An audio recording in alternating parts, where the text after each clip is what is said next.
Gracias. Pueden tomar asiento.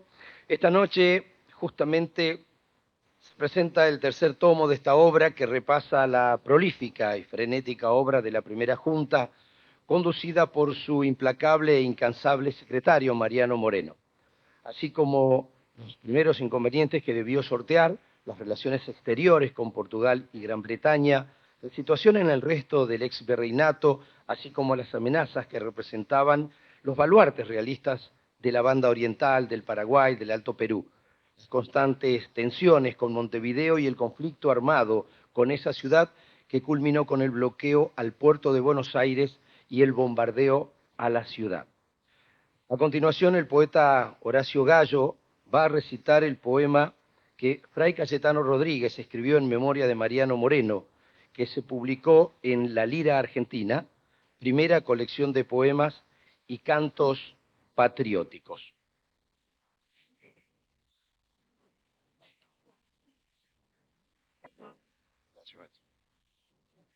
Bueno, buenas noches. Gracias una vez más a José, Juan Pablo. Tengo un montón de nombres dando vueltas. Por la invitación, ya van en su carrera, en sus últimos libros. He tenido el placer de acompañarlo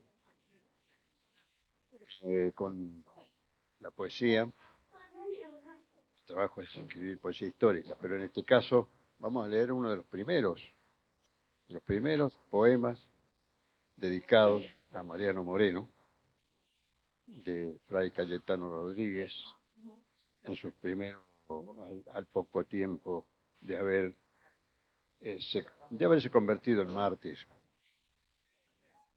Otro hubiera sido, tal vez, la historia, si muchos de aquellos mártires, caudillos, líderes y patriotas que nos dejaron tan jóvenes, ¿no? Como en el caso de Manuel Belgrano, algunos caudillos de Bolivia, como Padilla, como Camargo, y tantos otros, y en este caso Mariano Moreno, que solamente tenía 32 años. Bueno, estuve trabajando con eso, pero no ha llegado a tiempo. En alguna otra presentación lo vamos a estar leyendo. Ahora, con mucho gusto, voy a leer un romance que escribió Fray Luis Cayetano Rodríguez en honor a Mariano Moreno. Y dice así: oh nobles compatriotas, cantemos a una voz al héroe de la patria la más dulce canción. Cantemos nuestra gloria, cantemos nuestro honor, pues que Grecia no tuvo ni Roma otro mayor. Su gloriosa memoria nos recuerda un blasón que él ennoblece solo al suelo en que nació. Su talento, sus luces, su noble corazón, todo dice a la patria el gran bien que perdió. Oh suelo venturoso, que tal héroe nos dio, infeliz el momento en que se le ausentó.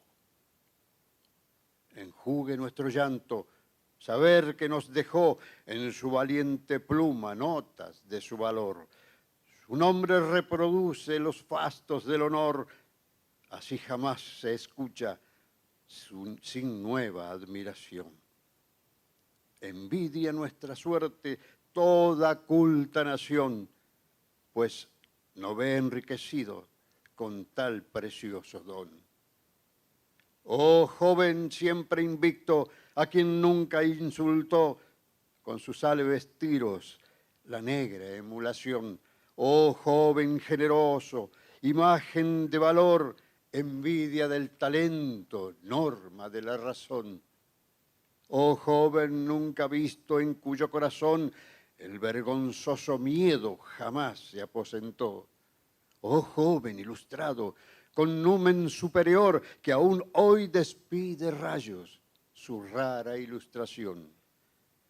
Tu sola sombra, oh joven, con valiente primor, enérgicos empeños inspira con tesón. Vivas, vivas eterno para inmortal blasón de un pueblo que te ofrece las primicias de su amor. Muchas gracias. Felicitaciones, Juan Pablo. Gracias. Gracias a Horacio por su aporte. Este evento está organizado por el Centro de Investigaciones Tucumán de la Fundación Federalismo y Libertad y cuenta además con el apoyo y la participación de las siguientes entidades: Fortín Gaucho Virgen Generala, Asociación Cultural Sanmartiniana de Tucumán, Libertador de América, el Instituto Mariano Moreno y las Damas Patricias Belgranianas. Para proseguir con la realización del acto vamos también a despedir a las banderas de ceremonia que nos han acompañado mientras el maestro Oscar Buriek interpreta la marcha Mi Bandera.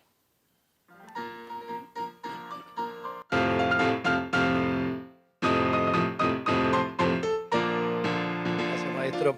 Este libro ha sido galardonado con la marca Tucumán que distingue a los productos y servicios tucumanos de calidad y ha sido declarado de interés cultural por el ente cultural de la provincia de Tucumán. En este tercer tomo de la biografía de Mariano Moreno, el autor nos coloca en el lugar de cada protagonista, lo cual nos permite entender la postura de cada personaje. Pasarán por ante la mirada del lector Mariano Moreno, Manuel Belgrano, Cornelio Saavedra, Baltasar Hidalgo de Cisneros, Vicente López y Planes, Juan José Castelli, Gervasio Posadas, Nicolás Rodríguez Peña, el deán Gregorio Funes, Fernando de Abascal y Sousa y la esposa de Moreno, la desdichada María Guadalupe, Mariquita Cuenca, entre otros personajes. Historiadores y cronistas más cercanos a los hechos, el autor abrevan Manuel Moreno, Ignacio Núñez, Bartolomé Mitre, Vicente Fidel López, Mariano Torrente y también Andrés García Comba. A continuación, el ballet folclórico dirigido por Miguel y Elma Diosques Dupuy nos va a ofrecer una selección de danzas tradicionales argentinas, en una noche que estará marcada indudablemente por la tradición y el acervo cultural. La historia que no debemos olvidar, la que debemos fundamentalmente llevar de generación en generación.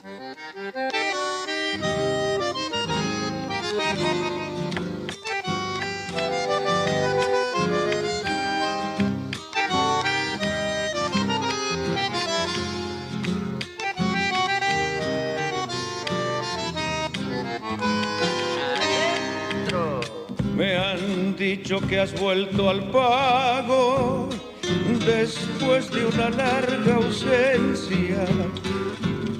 Me han dicho que tus ojos reflejan tristeza. Me han dicho que tus ojos reflejan tristeza. Dicen que la ingrata suerte, mi prenda, te ha sido esquiva. Hoy está mi guitarra llorando sentida.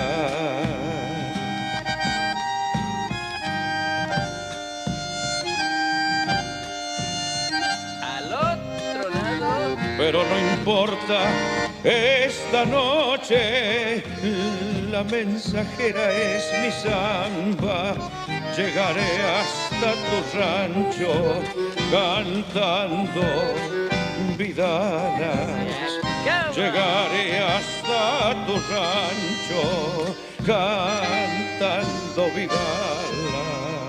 Lindo Alfredo Ábalos.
Vamos a invitar ahora a presentar su obra a Juan Pablo Bustos Tames. Lo recibimos con un aplauso, por favor.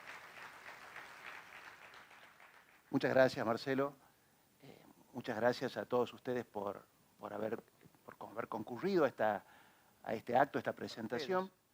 Primero, agradecimientos. Vamos a agradecer muy especialmente a la Municipalidad de San Miguel de Tucumán por habernos facilitado este ámbito, este espacio para que podamos presentar esta obra y ofrecerles este espectáculo también para ustedes.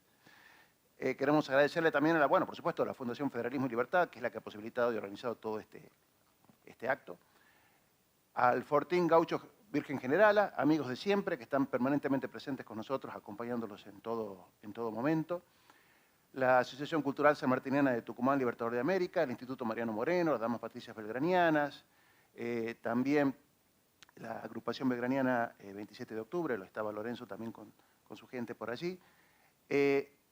Marcelo Caferro, creo que tenemos un maestro de ceremonias de lujo. Muchísimas gracias, Marcelo, por acompañarnos.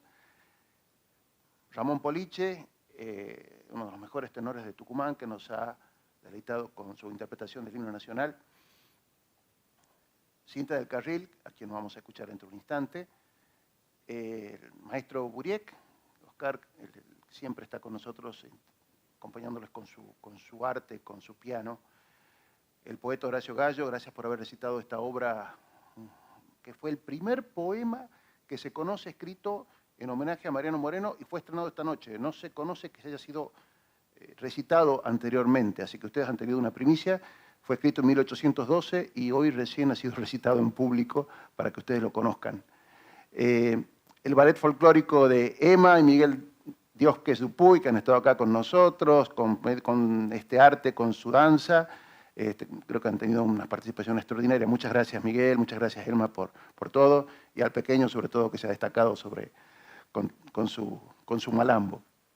Voy a agradecerle también a Serina Abbas, a Gonzalo Santillán, a Martín Rollano, toda mi familia, por supuesto, están presentes acá, mis hijos, mi señora. La verdad, muchas gracias por haberme acompañado, mis hermanos. Mis amigos, mis compañeros de trabajo, del colegio, todos ellos, muchísimas gracias que me han acompañado en cada momento en lo que fue culminar esta obra.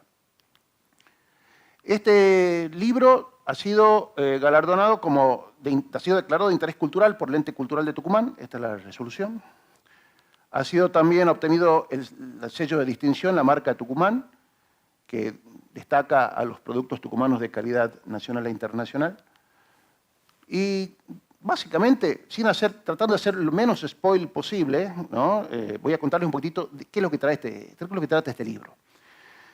Muchas cosas, son 500 y pico de páginas, realmente mucho material, muchas curiosidades que a veces, cuando uno dice, ¿cómo hago para resumir en pocos minutos esto? Me costó bastante. Un aspecto muy interesante que narra el libro es la obra de la primera junta en cuanto a relaciones exteriores. ¿Cómo fueron las relaciones exteriores de la primera junta? No es un tema que ha sido muy desarrollado, pero básicamente la clave en todas las relaciones exteriores de la primera junta fue Gran Bretaña. La relación con los ingleses. Hoy estamos muy enfrentados con los ingleses, tenemos una relación de rivalidad muy importante, pero en aquel momento no fue así. Tal es así que un puntal muy importante para nuestra independencia fue, si no la ayuda, la neutralidad o la vista gorda de Gran Bretaña.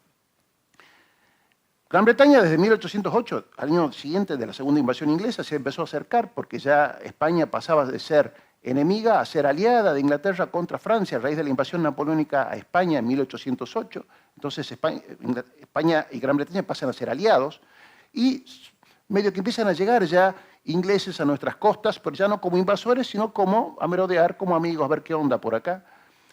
Y fue primordial sobre todo el aporte británico en lo que fue el suministro de armamento durante la Guerra de la Independencia. Teníamos cerrado prácticamente todo el mercado de armas internacional.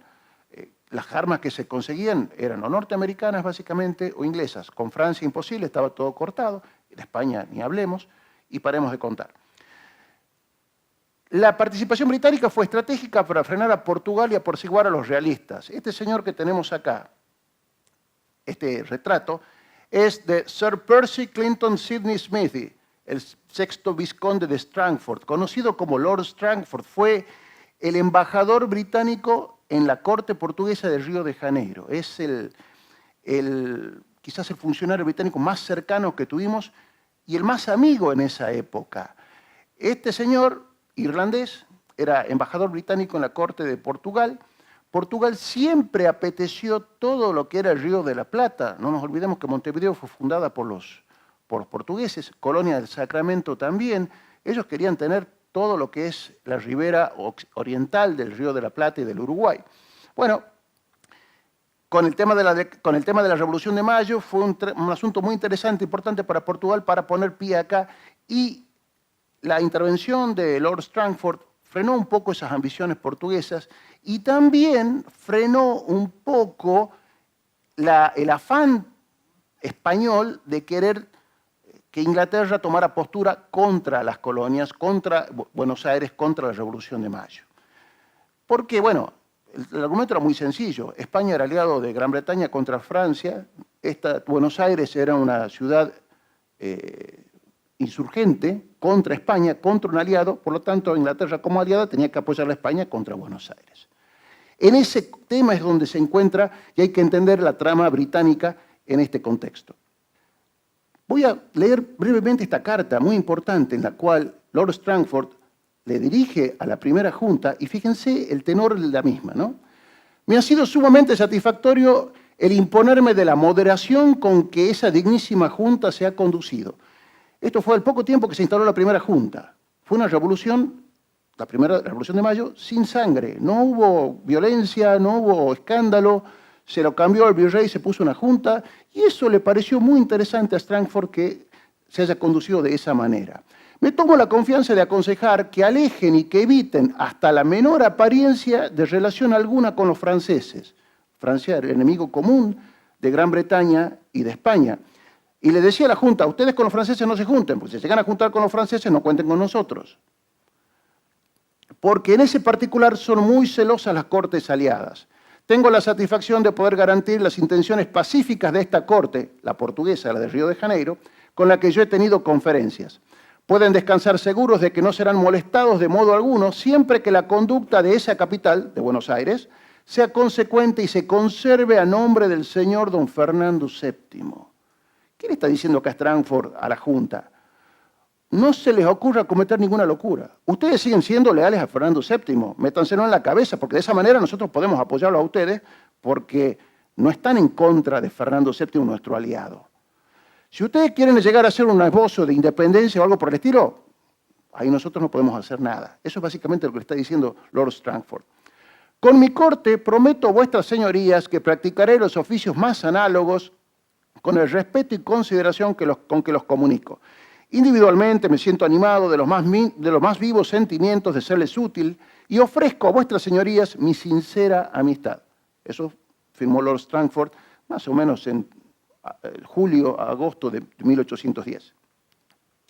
Y lo más interesante en todo esto son las cartas privadas que le manda Strangford a Mariano Moreno, escritas en francés, en el archivo de la familia Moreno, que no han sido muy reveladas. ¿Qué le dice Strangford a Moreno? Le dice, una declaración prematura de la independencia, no le dice no declarar la independencia, dice, una declaración prematura ya de la independencia sería cerrar la puerta a la intervención amigable de Inglaterra, mientras duren sus relaciones actuales con España.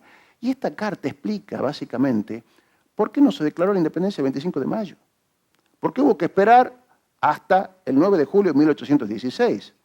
Porque era una declaración prematura, no se iba a contar con el apoyo, el visto bueno, la complicidad de Gran Bretaña en ese sentido, y estábamos solos.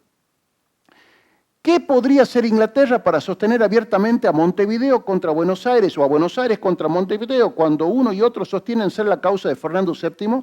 Si los realistas dicen que lo sostienen a Fernando VII y los revolucionarios también, Inglaterra no puede hacer nada. Los dos son de Fernando VII. ¿A quién voy a apoyar? Y a ninguno, y apoyaba a quien le convenía, por supuesto.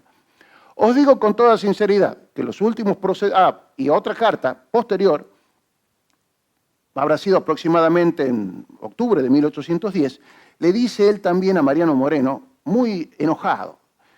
Os digo con toda sinceridad que los últimos procederes de la Junta contra Liniers y sus compañeros se enteran los ingleses en Brasil que Liniers había sido ejecutado por orden de la Junta en Córdoba en agosto de 1810.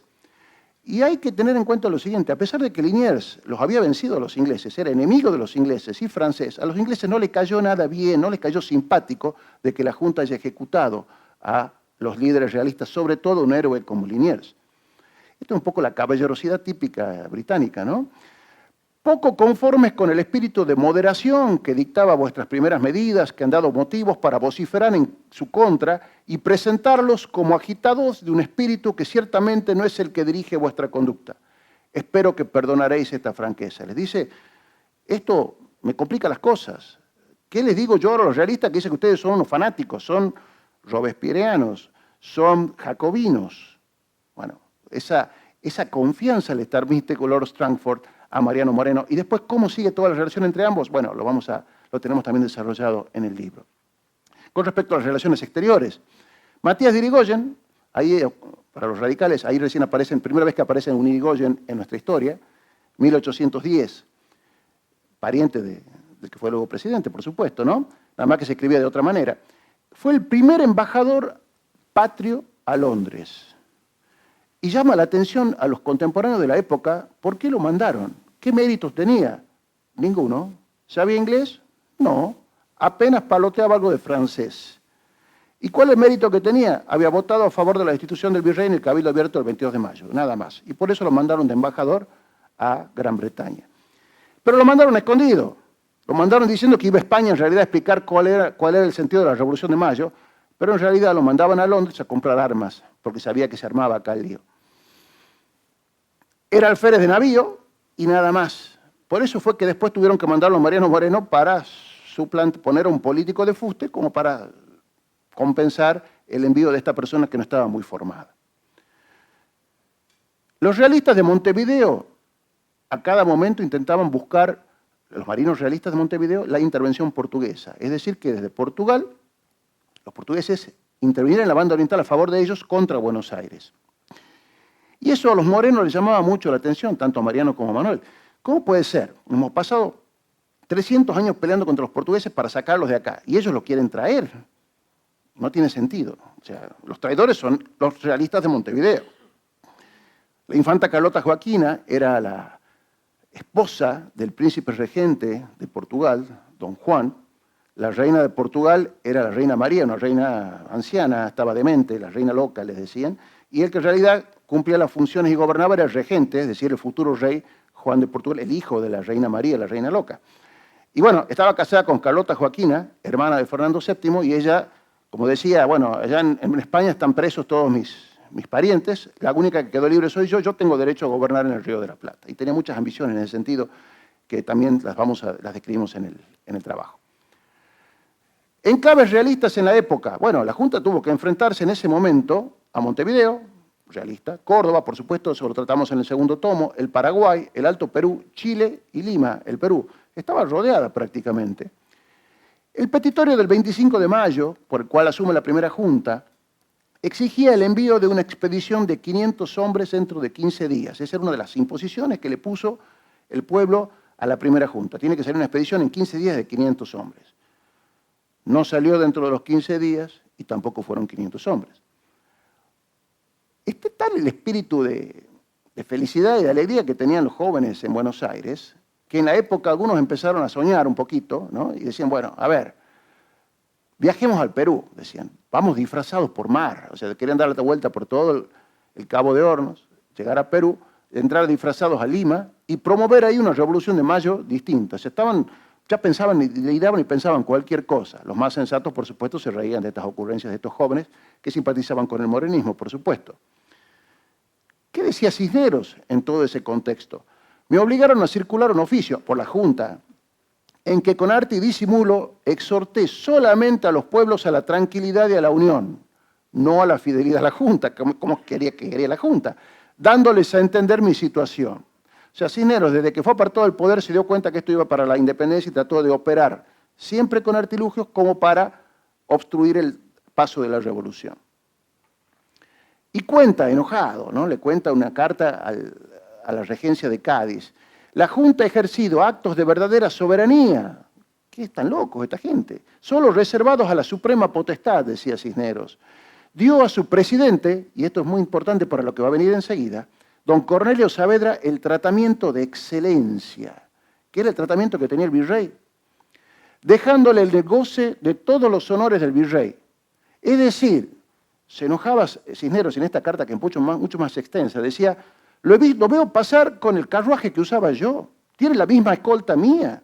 A mí me sacaron del fuerte y está viviendo él con su mujer y su familia en el fuerte. Es como si fuera el virrey y se cree que es lo máximo. Eso dice Cisneros.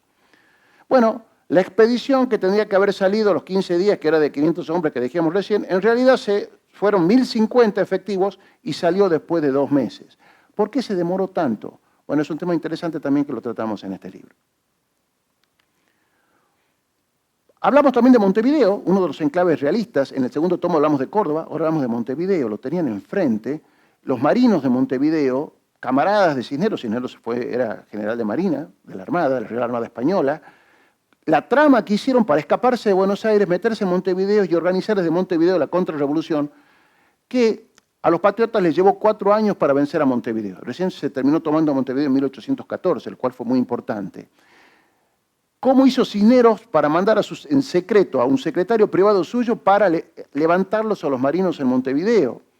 ¿Cómo hizo el Cabildo de Montevideo para reconocer al Consejo de Regencia de Cádiz y desconocer a la Junta? Es decir, nosotros respondemos a Cádiz, no a la Junta de Buenos Aires. Y la misión de Paso, Juan José Paso, secretario de la Junta, fue enviado por la Junta en misión diplomática a Montevideo para que tratara de convencer de que Montevideo se plegara a la revolución y mandara un diputado. Bueno, es muy interesante cómo lo recibieron a Juan José Paso, lo tuvieron guardado en una panadería, escondido, y después lo llevaron para que no tuviera contacto con nadie a la sesión del Cabildo, lo volvieron a llevar y lo fletaron a Buenos Aires de nuevo, prácticamente sin escucharlo. Y un gran problema, bueno, esto que está acá fíjense, es un cuadro de Montevideo visto como si fuera un dron en la época, en 1810 aproximadamente, los muros famosos de Montevideo. Y es un cuadro de Leonie Matisse, una francesa que pintó muchos cuadros de época tanto de Montevideo como de Buenos Aires. ¿Y por qué no se lo atacó antes a Montevideo? Es un gran problema, un gran tema con el cual Manuel Moreno, el hermano de Mariano, lo explica también muy bien en este libro. La obra de la primera junta, en 7 meses la primera junta fue realmente una revolución, no tanto cómo se tomó el poder, sino lo que se hizo, que dio vuelta a todo lo que antes venía siendo administrado por los virreyes. Los virreyes duraban al principio 5 años como virreyes, después se los redujo a 3, prácticamente. El virrey era un funcionario en todos los virreinatos, burocrático, no hacía mucho nada, mantenía las cosas como estaban y no era muy partidario de hacer nada, innovaciones ni obras, que era lo que necesitaban acá las colonias. Porque decía, bueno, me voy en 3 años y ya va a quedar otro, y bueno, que lo haga el que venga, y no se interesaban mucho en este tipo de cosas. La primera junta en estos 7 meses hizo más que los últimos virreyes en los últimos 10 años de Buenos Aires. Por ejemplo, armó los 2 primeros ejércitos patrios en tiempo récord de la nada, el ejército del norte, el ejército del Paraguay, los armó en cuestión de meses. Fundó la Gaceta de Buenos Aires, que señalaba recién Horacio Gallo, el primer periódico patrio, también en 1810. Fundó la biblioteca pública. Increíble que en 300 años la ciudad de Buenos Aires no tenía una biblioteca. Tuvo que venir la primera junta, por iniciativa de Mariano Moreno, para instalar una biblioteca, que es la actual Biblioteca Nacional, llamada Mariano Moreno, en honor también de este prócer. Mandó editar un catecismo militar. En esa época, Estado y Iglesia estaban muy ligados totalmente. Mariano Moreno había previsto de que muy seguramente los realistas se iban a agarrar del tema religioso para pegarle a la Junta, acusándola de hereje, de impía, de alejarse de Dios. Y Mariano Moreno, un tema que no ha sido muy desarrollado, era una persona muy devota, era muy creyente, era muy espartano en sus costumbres, de la casa al trabajo, del trabajo a la casa, una persona de familia, no iba a fiestas, no iba a asados, no iba a encuentros, era muy de la casa y de mucho de la oración. Todas las noches dicen que rezaba y cuenta Vicente Fidel López que se flagelaba como sacrificio hacia nuestro Señor, hacia Dios. Entonces, él manda a redactar, a imprimir un catecismo militar para darle instrucción religiosa a los soldados y también a los colegios, a las escuelas de Buenos Aires se difundió este catecismo militar. asumió el Real Patronato en vez de los virreyes, o sea, en vez del rey, como el rey estaba cautivo, asumió el Real Patronato, que era la facultad, la potestad de proponer a la Santa Sede sacerdotes para ser designados obispos, cosa que en esa época era realmente un aprobio, ¿no? La fundación de la Academia de Matemáticas, junto con Manuel Belgrano, estableció una fábrica de armas, también por el tema del esfuerzo bélico que significaron las campañas militares, la apertura de los puertos de Ensenada y Patagones. Él fue a Ensenada y lo visitó y vio que era mucho mejor que el de Montevideo, que el de Buenos Aires, y lo habilitó. Él, cuando viaja a Londres, se embarca en Ensenada. Ensenada es cerca de La Plata, ¿no? Por supuesto. Impulsó la libertad de comercio, hizo el primer empadronamiento de Buenos Aires, que arrojó alrededor de 65.000 habitantes. Si uno lee bibliografía de la época de Buenos Aires, dice que Buenos Aires tendría 40.000 habitantes en la época. Eso fue un cálculo que hizo ojo de buen cubero don Félix de Azara en 1804, cuando hizo toda una expedición por todo el mundo, llegó a Buenos Aires y lo calculó. Y todo el mundo lo cita. Sin embargo, este empadronamiento que hizo la primera junta nos arroja un total de 65.000 habitantes. Es decir, que Félix de Azara se había quedado corto. Otro aspecto que señalamos en el libro es el caso de Vicente Capelo. ¿Quién es Vicente Capelo? ¿Quién era? Bueno, Vicente Capelo era un cusqueño, un peruano, que llegó a Buenos Aires a principios del siglo XIX y había hecho fortuna, tenía plata, bastante dinero, y dijo, bueno, a ver, ¿qué voy a hacer acá? Y vio una estancia jesuítica muy interesante, muy buena, era muy redituable, y la quiso comprar. En esa época, los establecimientos jesuíticos estaban en manos de la Junta de Temporalidades, que era un organismo que los administraba, y en realidad se los daba en una especie de concesión o de préstamo a alguno cercano a algún miembro de la Junta de Temporalidades. Bueno, no nos identifica quién, Manuel Moreno, pero nos dice, había un funcionario español muy bien relacionado, muy influyente, que tenía la explotación de esa finca jesuítica. Capelo va, la compra, la paga y pide que le entreguen. Cuando quiere que le entreguen esa finca, este tipo hizo todos los vericuetos posibles para no entregarle la finca y quedársela a él. ¿Qué pasó en el medio? En 1806 vienen los ingleses, cae la primera invasión inglesa. Viene el general Beresford, William Beresford, a Buenos Aires, al fuerte. Para desgracia de este hombre. ¿Por qué? Porque este peruano hablaba inglés, entendía inglés. Y parece que en alguna oportunidad alguien lo vio entrar al fuerte de Buenos Aires a hablar con Beresford, muy probablemente para explicarle este tema y decirle, che, a ver si me entregan esto que es mío, porque no consigo nada con el virrey. Y se fue, y cuando al poco tiempo viene la reconquista de Buenos Aires, este funcionario español, que tenía intereses en esta estancia jesuítica, lo denuncia por traidor, por servirle a los ingleses, a los invasores. Por supuesto, este pobre hombre terminó con toda su humanidad en los calabozos, encerrado, tratando de explicar que él no tenía nada que ver, que él había ido simplemente como podría haber ido cualquier otra persona, como muchos de los próceres nuestros fueron a entrevistarse con Beresford, y muchos de los próceres nuestros, muchos miembros de la primera junta, juraron fidelidad al pabellón inglés. Eso no se dice, pero es así. Entonces, él termina preso, condenado, al poco tiempo viene Cisneros, y quien lo defiende es Mariano Moreno, y no consigue cómo poder liberarlo. Con Cisneros lo declaran culpable, le expropian todos los bienes y deciden mandarlo desterrado en castigo a una isla de Oceanía del Imperio Español, la isla Juan Fernández, que es una isla junto con la isla de Pascua, cerca de allí, de Chile hoy actualmente, pero en ese momento era parte de España. Lo quieren mandar desterrado, no a las Malvinas, no a Patagones, no a alguna ciudad, no, a Oceanía, a este pobre hombre. Bueno, este es el general Beresford, rindiéndose la Liniers, ¿no? Por supuesto. Moreno, ¿qué hizo? Como pudo, trató de conseguir demorar la sentencia. El cumplimiento de esta sentencia es realmente muy injusta, por supuesto. Y el preso quedó ahí, olvidado. Este pobre hombre ya estaba hecho harapos prácticamente, estaba desnudo y únicamente se cubría con un poncho, ¿no? Ahí tirado en un calabozo, hasta que viene la Revolución de Mayo. Viene la Revolución de Mayo, Mariano Moreno, secretario de la Junta, dice, no, hay que hacer justicia con este hombre.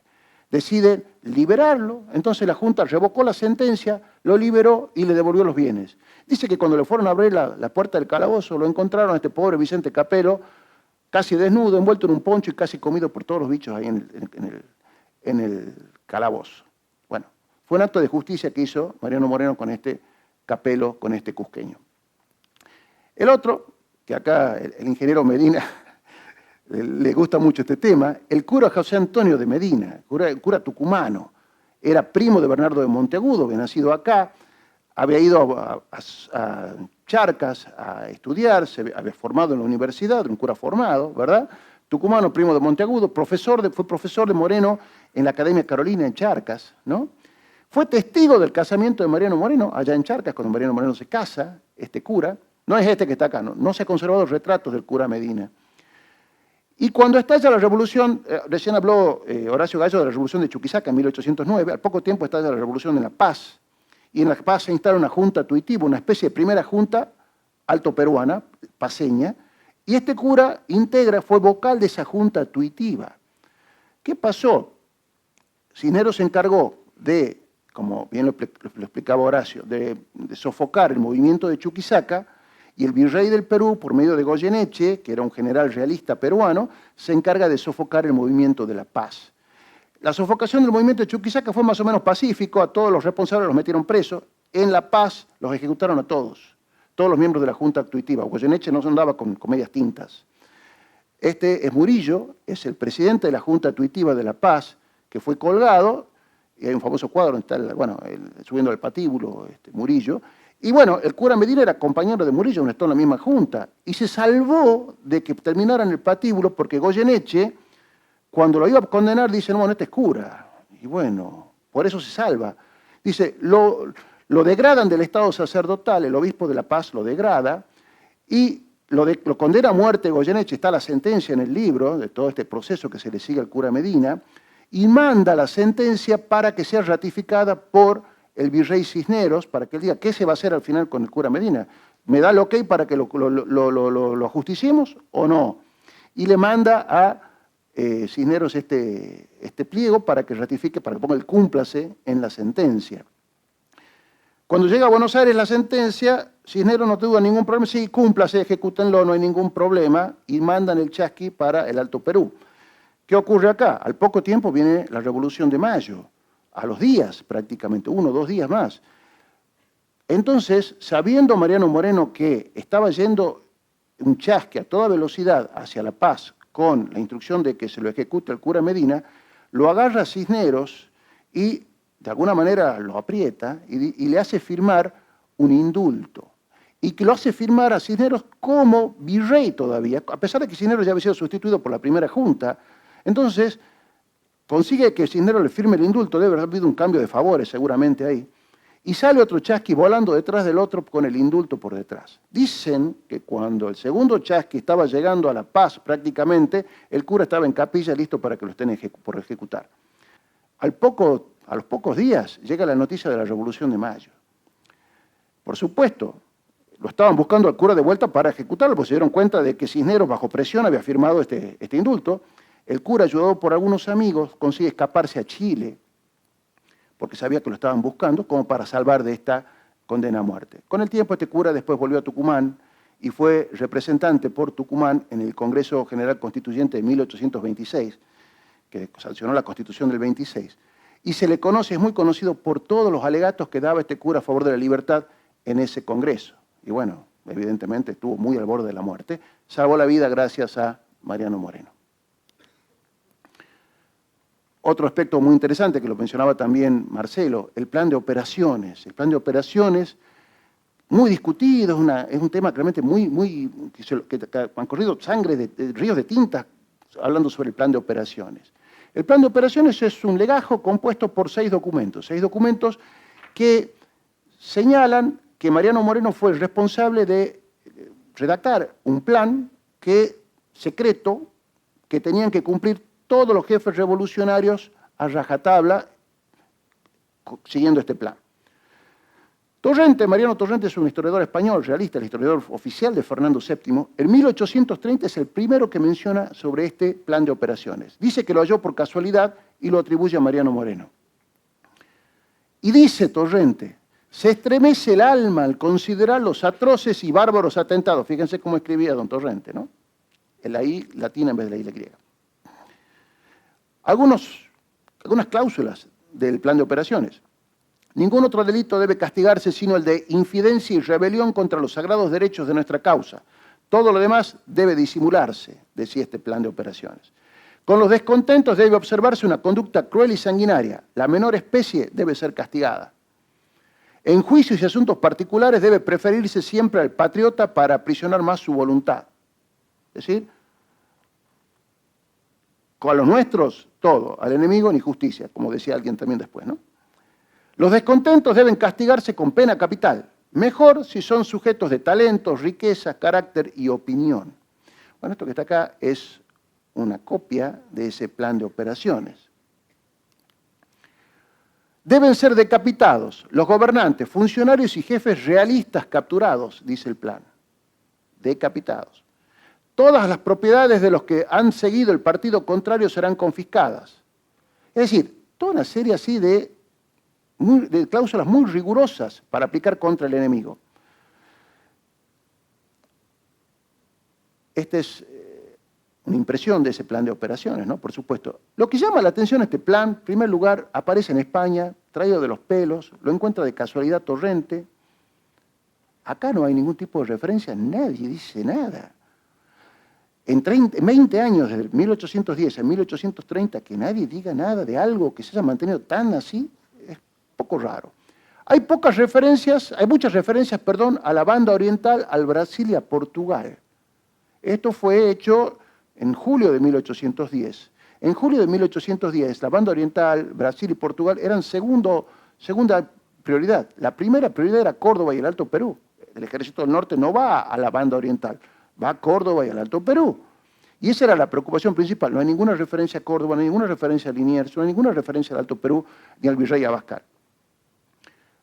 Otro aspecto interesante, nunca se encontró el original. Hay 4 copias, y fíjense lo interesante en todo esto. Uno en la Biblioteca Nacional de Madrid, otra en el Archivo General de Indias en Sevilla, otra en el Archivo Imperial de Petrópolis en Río de Janeiro, y por último, en la Universidad de Michigan. 4 copias. Acá en la Argentina, bien, gracias, no hay. Después se obtuvo una copia del Archivo General de Indias que está en la Cancillería Argentina, pero bueno, es copia de copia. No hay ningún rastro en la Argentina. Nunca nadie lo mencionó, ni siquiera Saavedra. Saavedra, que le interesaba tanto reivindicarse a sí mismo en sus memorias, podría haber dicho, Moreno fue el autor de esta barbaridad, que yo no estaba de acuerdo. Nunca lo dijo.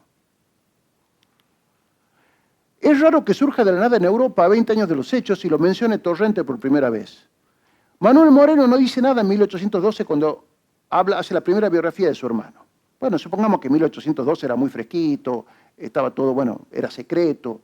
Pero en 1836 vuelve a hacer otro trabajo en homenaje a su hermano, que también lo mencionamos bastante en nuestra obra, y tampoco dice nada. No hay correspondencia a las autoridades patriotas de la época, no se conservó ninguna carta en la que la primera junta les transmita a algún jefe o algún gobernador patriota, prosigan así. El plan alude mucho a la banda oriental y no al Alto Perú, lo dijimos, menciona hechos y personajes que surgieron después de 1812 y que fueron desconocidos en 1810. Habla de realistas, en esa época, recién vimos realista, no se conocía el término realista, eso se generó después. Lo menciona Artigas aparece recién en 1811, o sea que hay muchas cosas anacrónicas en este plan de operaciones.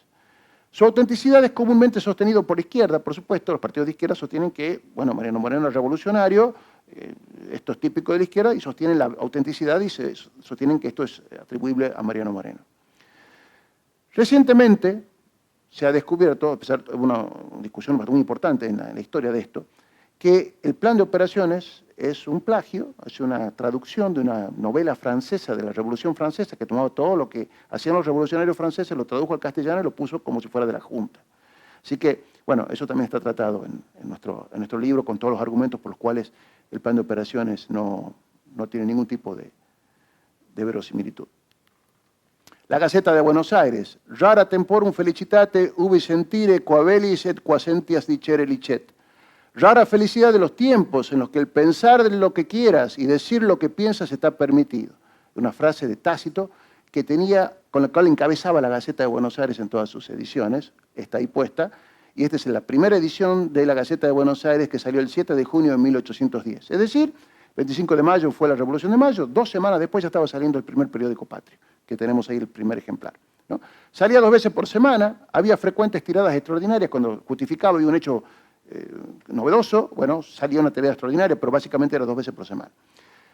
Dicen, Mariano Moreno y Manuel Alberti, perdón, eran los editores, los artículos que escribían ellos dos, un secretario y un vocal. El cura Alberti le gustaba mucho escribir también, y hay muchos artículos de él, sobre todo relacionados con la religión, que son de su autoría.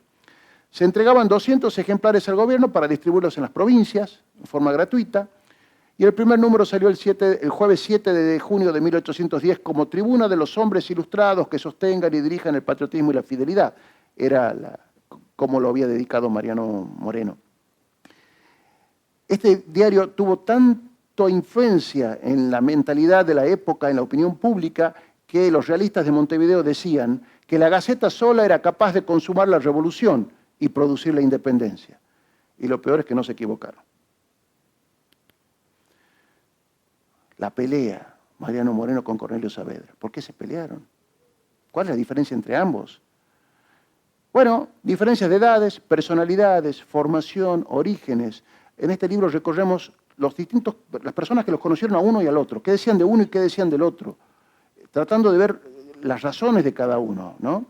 Ahí Rosendo Fraga tiene escrito un trabajo muy interesante sobre las memorias de Saavedra, que nos llevan a conocerlo a Saavedra en sí, que también lo citamos mucho en este trabajo. Saavedra vivía en el fuerte, como dijimos recién, heredó todos los honores del virrey. El espartano Moreno lo ridiculizaba en privado, decía, este se cree que es el rey de Buenos Aires, ¿no? Y el quiebre vino después del fusilamiento de Liniers. En una sesión importante se discutió qué iba a pasar con los regidores del Cabildo de Buenos Aires. Llegamos a la fiesta de los patricios, la famosa fiesta de los patricios que generó un escándalo en la época. La noche del 5 de diciembre de 1810 hubo una concurrida fiesta en el cuartel del regimiento de patricios que quedaba en la Manzana de las Luces de Buenos Aires, un pleno microcentro porteño, por supuesto, para festejar el triunfo de la batalla de Suipacha. Este libro también tratamos cómo fue la batalla de Suipacha, la primera campaña del Alto Perú. Como esta fiesta solamente parece que el guardia solamente dejaba entrar a los uniformados y a los que venían con invitación especial. Cuando Moreno se entera que estaban haciendo una fiesta, quiere tratar de entrar, no lo dejan entrar y se va enojado a su casa. Adentro de la fiesta, Saavedra y su esposo ocuparon la cabecera de una mesa importante y el capitán Atanasio Duarte, que es este que está acá, capitán de húsares, dicen que era oriental, que era montevideano y que le gustaba recitar, se le daba de trovador, de recitador. Y estaba, parece, un poco tomado. Levantó una corona de azúcar y se la ofreció a la mujer de Saavedra diciendo, viva el emperador de América. Una corona de azúcar, de las tortas que se la ofreció. Claro, dicen que cuando la recibió la mujer de Saavedra se la pasó al marido, el marido se rió de haber dicho, qué cosa de borracho, esto de tomado, y listo. Pero esa sonrisa de Saavedra se tomó como si fuera un escándalo, como hubiera sido un gusto, que le hubiera gustado tener esa corona. Y unos chismosos fueron a contarle a Moreno esa misma noche, y no, che, mirá lo que pasó adentro, pasó tal cosa, y el otro estalló, porque ya se venía aguantando todos los honores que venía recibiendo Saavedra como heredero del virrey, y que encima ahora alguien lo quiera coronar emperador de América y él se ría, no le causó ninguna gracia. No durmió en toda la noche, se pasó redactando y escribiendo lo que sería el famoso decreto de supresión de honores, que al día siguiente, el 6 de diciembre, se convoca una reunión de junta extraordinaria y ahí se desembosa todo lo que, le vomita todo Mariano Moreno a Saavedra lo que quería decir. Saavedra lo aguantó calladito todo el embate. Se votan, todos los vocales, los siete miembros de la Junta que estaban presentes, votan este famoso decreto de supresión de honores, donde eliminaba todos los privilegios que tenía el presidente como sucesor del virrey. Lo ponía en igualdad de condiciones con los demás vocales, sin más diferencias que en el orden de los asientos, decía el decreto de supresión de honores. Le quitaron el carruaje, le quitaron la custodia. No lo sacaron todavía de la fortaleza, pero estuvieron cerca. En las funciones de teatro no iba a usar el palco, iba a usar las butacas como cualquier otro ciudadano. Bueno, en fin, fue una humillación bastante fuerte para el presidente. Y con respecto al capitán Duarte, a este borracho que me salió brindando, se lo desterró porque un habitante de Buenos Aires, ni ebrio ni dormido, debe tener expresiones contra la libertad de su país. Lo iban a ejecutar, pero bueno, se salvó porque dicen que estaba tomado. Bueno. Sin embargo, Saavedra no se queda tranquilo. Vino el desquite en menos de 2 semanas, en 12 días después, el 18 de diciembre de 1810. Ya habían empezado a llegar a Buenos Aires los diputados del interior, encabezados por el Deán Funes desde agosto, septiembre, que ya estaba en Buenos Aires, venían a incorporarse a la Junta, decían, bueno, aquí la Junta nos dijo en la circular del 27 de diciembre que las provincias elijan diputados para incorporarse a la Junta. Aquí estamos y esto lo manejan únicamente los porteños, nosotros también queremos entrar. Estaba también el diputado por Tucumán, por supuesto, el doctor Molina. Se celebró una tumultuosa reunión el 18 de diciembre de 1810. Están las actas de esa reunión, los votos de cada uno en la obra, muy interesante. Se dijeron de todo, pero lo más interesante es que los diputados que estaban afuera, los 12 diputados del interior que estaban afuera, votaron como miembros de la Junta y votaron su propia incorporación. Contra un escándalo que armó Moreno, y únicamente a Moreno lo apoya Paso, y los demás vocales morenistas apoyan también la incorporación de los diputados al interior porque lo ven como una necesidad. Bueno, así es como se conforma la Junta Grande, y Mariano Moreno, en esa misma reunión, enojado, propio de su carácter, da un portazo y renuncia. Por supuesto, le dice, no, pero pará, quédate, no le aceptan la renuncia, pero dice, no, esto es indeclinable, me voy. Entonces, está muy interesante esa trama, y también después cómo se gesta su misión diplomática a Londres, ¿no? El viaje definitivo que él hace a Londres. ¿De quién fue la idea? ¿Fue de Saavedra para sacárselo de encima o fue de él que fue a pedirle a Saavedra, che, escúchame, bueno, con la banderita blanca, mándame a Londres y listo? ¿Por qué Londres? Vimos la importancia de Gran Bretaña recién. Vimos que se había mandado una persona que no era muy apta, que digamos, como representante diplomático. Y ahí llegamos al viaje en la fama, que es un poco también el título de este libro, ¿no? de este último tomo de la obra. La Fama era una fragata mercante británica que estaba fondeada en el puerto de Ensenada junto con otras 3. Levantan el pasaje en Ensenada y parten hacia sus destinos, en este caso, Londres. El capitán Ramsay era un amigo de Mariano Moreno que estaba en la goleta Mistletoe, una goleta de guerra, custodia al convoy hasta la salida del Río de la Plata para evitar que la flota realista de Montevideo lo capture a Mariano Moreno, porque era una persona realmente, se la tenían jurada. Y bueno, Mariano Moreno parte con 2 secretarios, Manuel Moreno, su hermano, que es muy importante la presencia de Manuel Moreno, su hermano, porque fue su secretario, fue testigo de los hechos que pasaron, los narra en 2 oportunidades, en 1810 y 1836, y además es doble importante porque Manuel Moreno al poco tiempo, años después, en Estados Unidos, se recibe de médico. Entonces, puede hablar con conocimiento de lo que le pasó a Mariano Moreno. A la salida del Río de la Plata, a la flotilla les agarra la calma chicha, falta de vientos, clavados los 4 barcos ahí, básicamente entre Uruguay, lo que hoy es Uruguay, y Brasil. Un mes prácticamente. Eso fue el acabose para la salud de Mariano Moreno. Los malos presagios a bordo, la frágil salud también de él, el malestar a bordo que tenía, el vomitivo médico que le suministró el capitán, un tártaro médico que le suministró para que aliviarle supuestamente su padecer, y no fue así. La muerte a bordo, ¿cómo fue la muerte a bordo? Las distintas hipótesis que se manejan al respecto y la posición que he tomado yo. Los últimos momentos y sus palabras, ¿cuáles fueron sus últimos pensamientos en ese momento? El funeral en alta mar, envuelto en la bandera inglesa que ha pasado a nuestra tradición, ya, nuestra memoria colectiva. Falleció a los 28 grados 23 minutos de latitud sur, frente al actual balneario de Laguna, en el estado de Santa Catalina, en Brasil. Bueno, acá yo hice un mapita como para que nos podamos ubicar. Acá es básicamente donde falleció. Fíjense ustedes, Florianópolis, esta es la isla de Santa Catalina, en Brasil. Florianópolis está acá, Canasviera, donde van los argentinos, que está aquí arriba. Fíjense todo lo que tenía que llegar, o sea, ni siquiera había llegado a Florianópolis por el Atlántico, donde muere Mariano Moreno. Y si uno tira hacia la costa, lo más cercano que tenemos, sería el balneario de Laguna, en Santa Catalina también, que también es un balneario conocido. Y por último tenemos las cartas de Guadalupe. ¿Quién era Guadalupe? Bueno, María Guadalupe, Cuenca de Moreno, la tenemos acá, era la esposa de Mariano Moreno. En 1804, antes de recibirse, Mariano Moreno se casó con María Guadalupe Cuenca.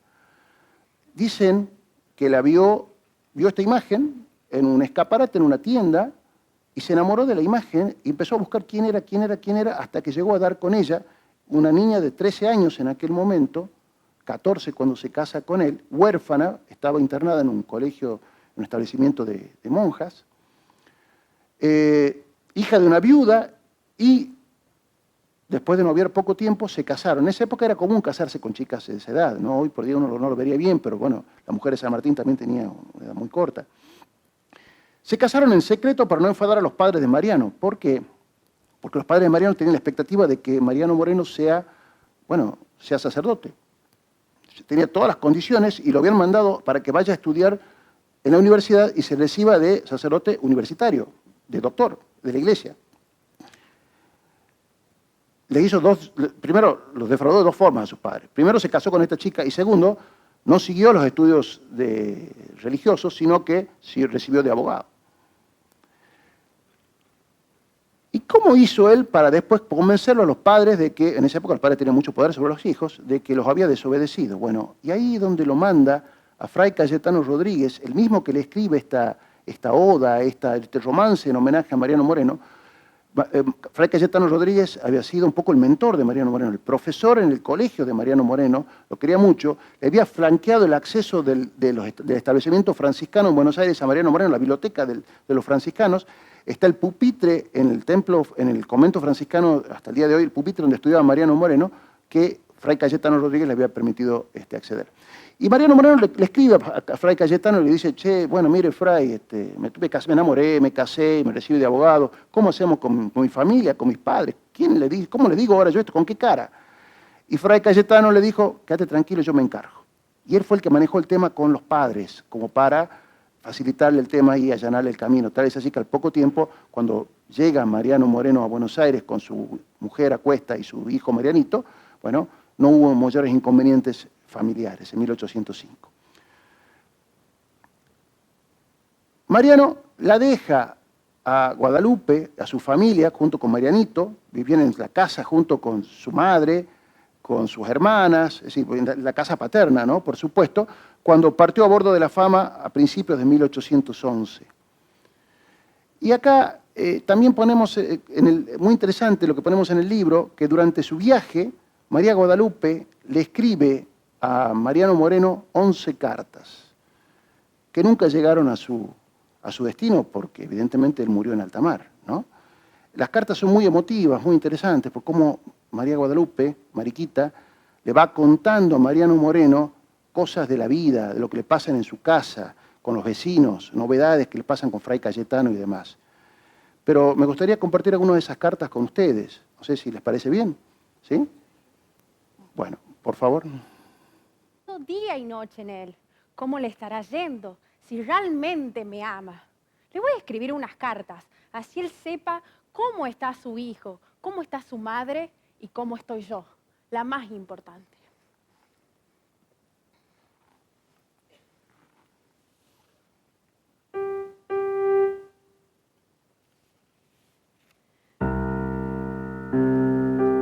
Buenos Aires, 14 de marzo de 1811.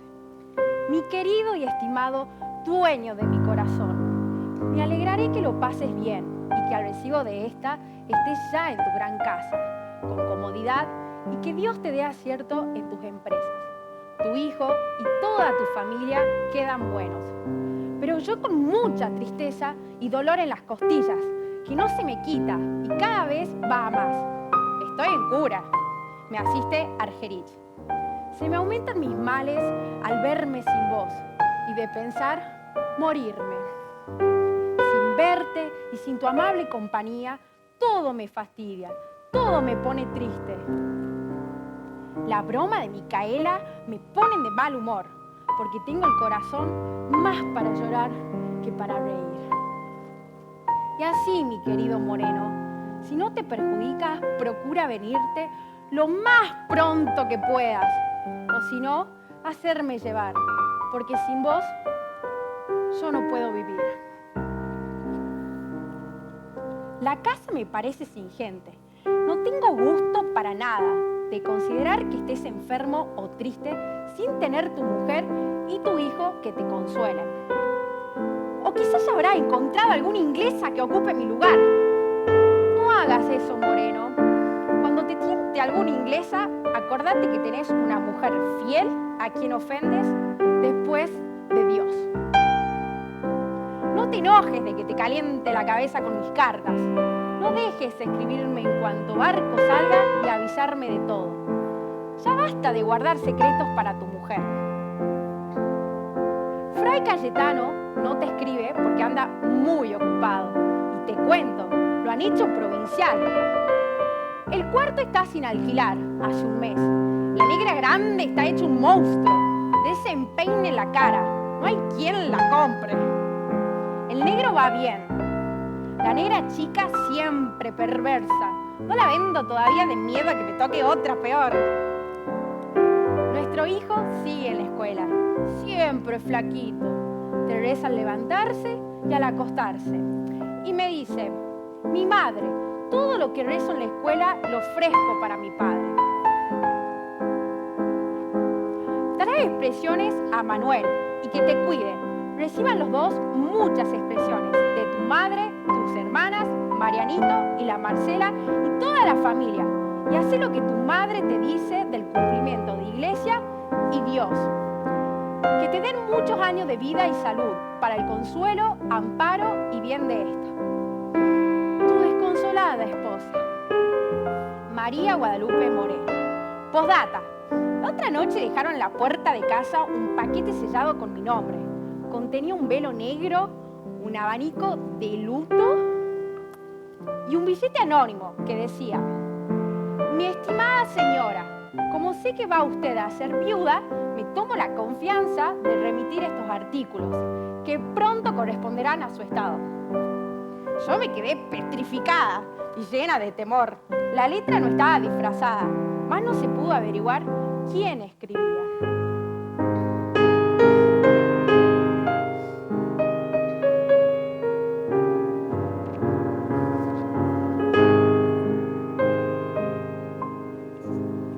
Hoy, 20 de abril, seguro él sigue pensando en mí. ¿Cómo me debe extrañar? Soy el amor de su vida. Seguro está yéndole bien en todas sus órdenes. Mi amado Moreno de mi corazón, me alegraré que lo pases bien, en compañía de Manuel. Nosotros quedamos buenas y nuestro Marianito un poco mejorando, gracias a Dios. Vuelvo a escribirte porque no tengo día más bien empleado que el día que paso escribiéndote. Y quisiera tener talento y expresiones para poder decirte cuánto siente mi corazón. ¡Ay, Moreno de mi vida! ¿Cómo me cuesta vivir sin vos? Todo lo que hago me parece mal hecho. Van a ser 3 meses desde que te fuiste, pero a mí ya me parecen 3 años. Estas cosas que acaban de suceder con los vocales me es un puñal en el corazón, porque veo que cada día se asegura más que Saavedra esté en el mando y tu partido te tira a cortar de raíz, pero te queda el partido de Dios, pues obrando por la razón y con virtud no puede desampararnos. No ceso de encomendarme para que te conserve en su gracia y nos vuelva a unir cuanto antes. Vos ya me conocés, que no soy gente, sino estando a tu lado. Solo Dios sabe la impresión y pesadumbre tan grande que me ha cansado tu separación. Al principio me pareció sueño y ahora me parece la mismísima muerte. Y la hubiera sufrido gustosa con tal de que no te vayas. Te cuento que en la plaza principal están levantando una pirámide y dicen que también van a hacer fiestas reales. El cuarto lo he alquilado en 12 pesos, porque han bajado los alquileres y no hay quien de más. Los han desterrado a Mendoza, Ascuénaga y Posadas, Larrea a San Juan, Peña a la punta de San Luis, Vieites a la misma, French, Beruti, Donado, el doctor Vieites y Cardoso a Patagones. Hoy te mando el manifiesto para que veas cómo mienten estos infames. Te cuento que Agrelo es el director de la Gaceta. No le escribas a ese vil, porque anda hablando peste de vos y adulando a Saavedra. Ah, y su mujer no me ha pagado la la visita que le hice. En fin, se ha declarado enemigo nuestro y ha jurado que no volverás a beber el agua del Río de la Plata. Del pobre Castelli hablan incendios, que ha robado, que es borracho, que hace injusticia. No saben cómo más acriminarlo. Y así, mi querido Moreno, esta y no más, porque Saavedra y los pícaros como él son los que se aprovechan y no la patria, pues a mi parecer lo que vos y los demás patriotas trabajaron está perdido, porque esto no tratan sino de su interés particular. Cuando concluyas con la comisión, gozaremos de la tranquilidad que antes gozábamos. Pero lo mejor será que me hagas llevar, porque yo no puedo vivir sola. Por favor, Moreno, por el santo temor de Dios, te encargo. Siempre tuya, Mariquita Cuenca.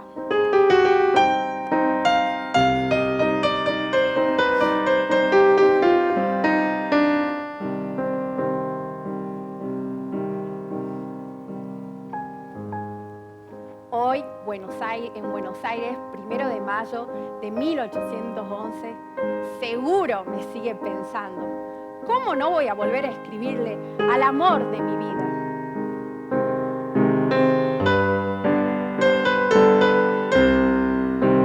Mi amado dueño mío, me alegraré que ésta te halle con perfecta salud como mi amor lo desea y te proporcione esa corte diversiones para distraerte del trabajo y fatigas que te acarreará tu comisión.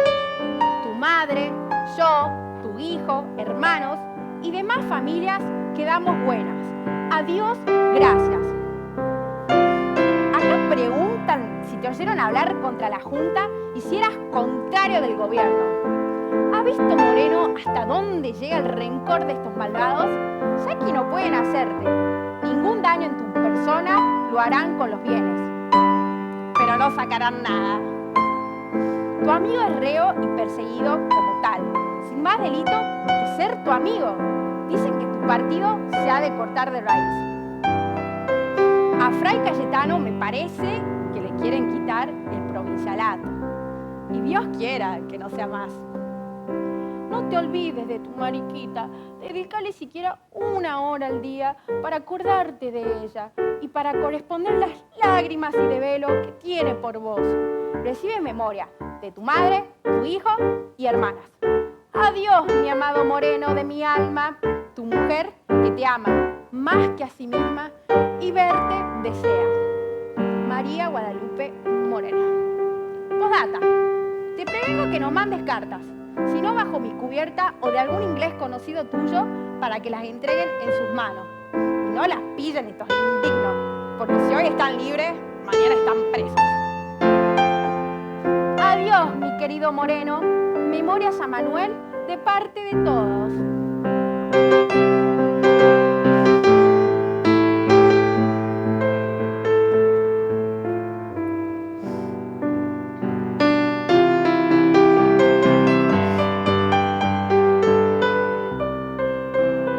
Los días pasan y yo sigo triste, pensando en él. No me contesta, no me manda una carta. Sé muy pocas noticias. Voy a escribirle de nuevo.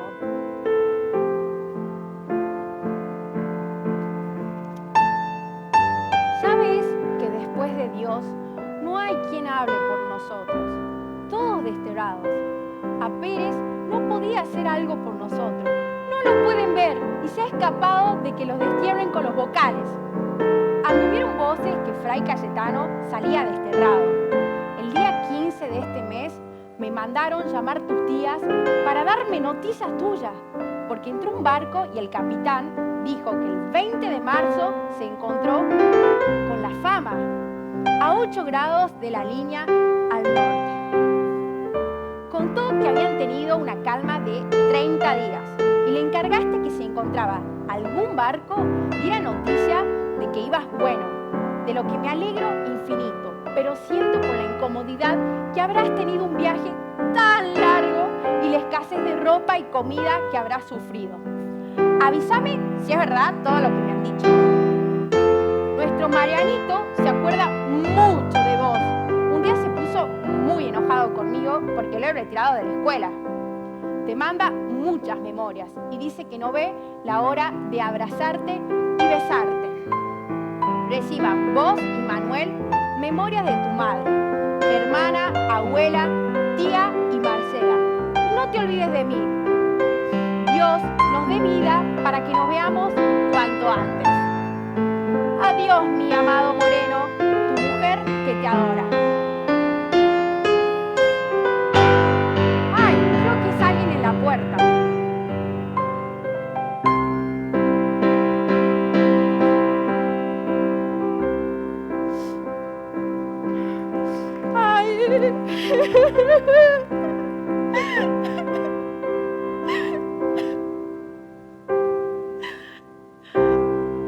Esta va a ser la última carta y no te la voy a poder mandar, mi amado Moreno.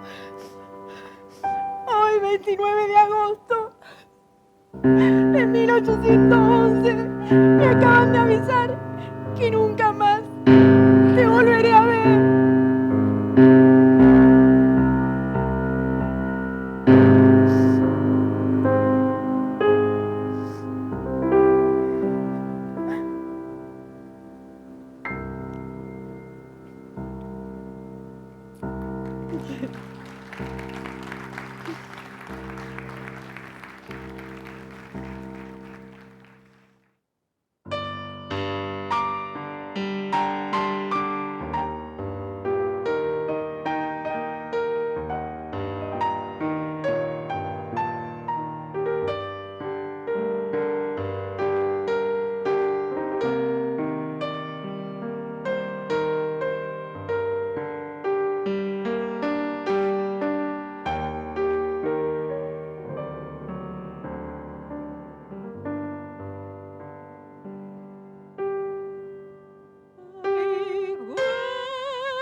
alrededor de brillantes.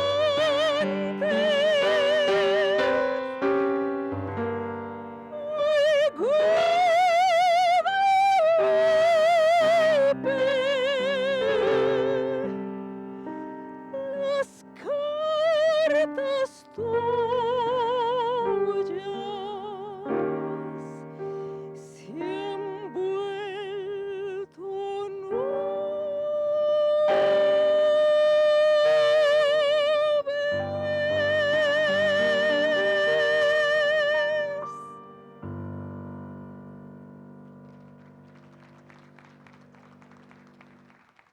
Muchas gracias por habernos acompañado esta noche. Que tengan una hermosa velada. Gracias, Marcelo. Gracias a todos ustedes. Gracias.